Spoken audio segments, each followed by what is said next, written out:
Hey guys, I'm doing another word. I hope that this helps you guys because I feel really pumped about this one. So, here's the thing, guys. You have to choose. This is what the title is going to be. You have to choose. Who do you serve? Do you serve the Lord or do you serve man? Okay? Who do you serve? You can't serve both. The Bible is clear about that. So, here's what I'm going to break down.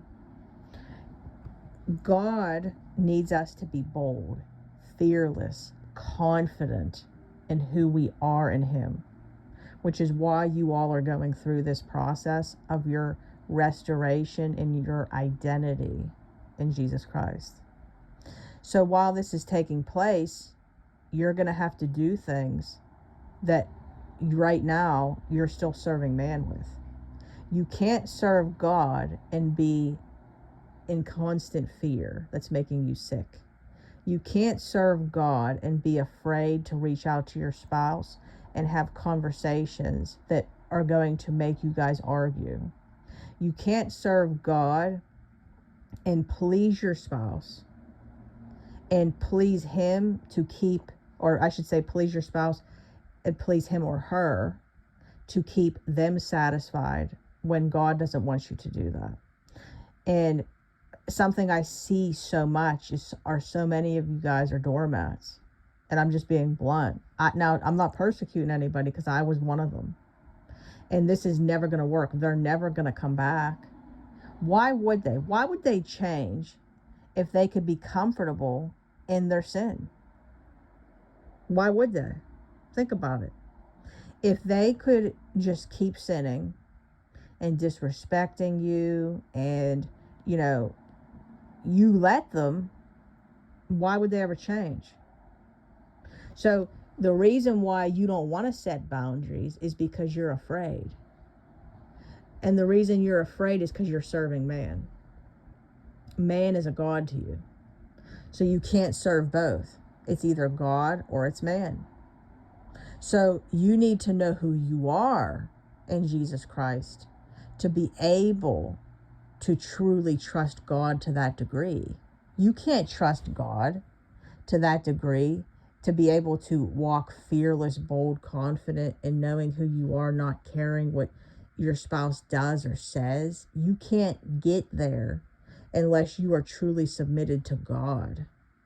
Okay? So if there's fear of having conversations, if there's fear of what they're going to say, if there's fear of what they're going to do, if there's fear of you having a response from them unless you please them, that's people pleasing.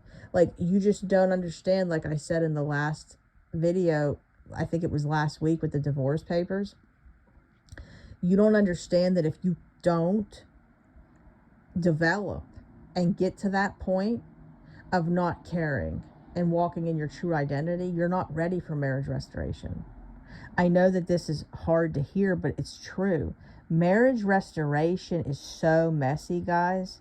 And if you're not ready for that part of the journey, like if you're not ready to be able to take on all that, like I said, boldness and fear and all that stuff and overcome all that stuff and be walking confidently, not caring, okay? You're not ready for the next half. This is why I try to tell you. I don't know where anybody gets that these are fairy tales. They're not. It's not going to be like this fairy tale situation. It's messy. There's a lot that goes into this, guys. So you need to be fully developed. And if you're not fully developed, you might as well just hang it up. So I'm telling you this because this is tough love. Somewhere in our heads, we think we should be doormats. Like that we need to love the way God loves. Doesn't God show us tough love? Why do you think y'all are going through what you're going through? He's working it for your good. He's not concerned about you being uncomfortable. He's concerned about the outcome, right?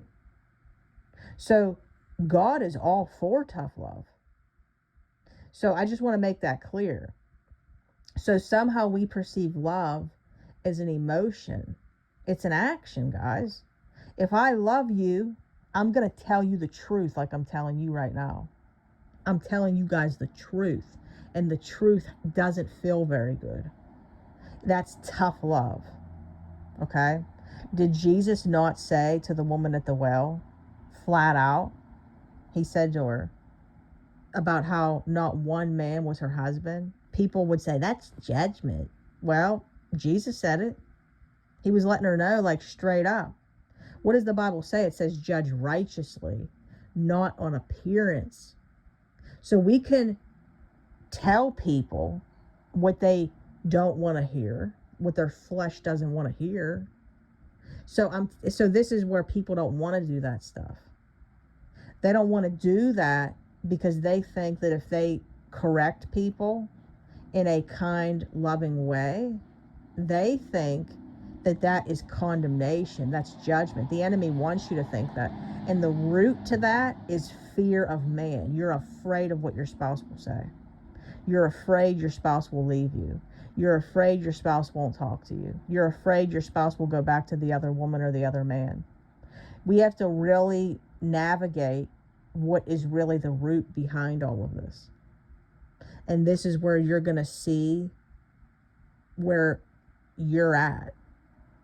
So I encourage you to ask the Lord to show you what needs to be seen in order to overcome this, to get to the next chapter. I hope this word has blessed you guys. I love you all so much. I will talk to you soon. If you want to work with me, email me at deadmarriagesredeemed@gmail.com. I repeat, deadmarriagesredeemed@gmail.com. Facebook group, Dead Marriages Redeemed. Come on over to the community page. I love you all so much. I hope you have a wonderful day. Please like, share, comment, subscribe. It helps out so much. And I will talk to you guys later. Bye.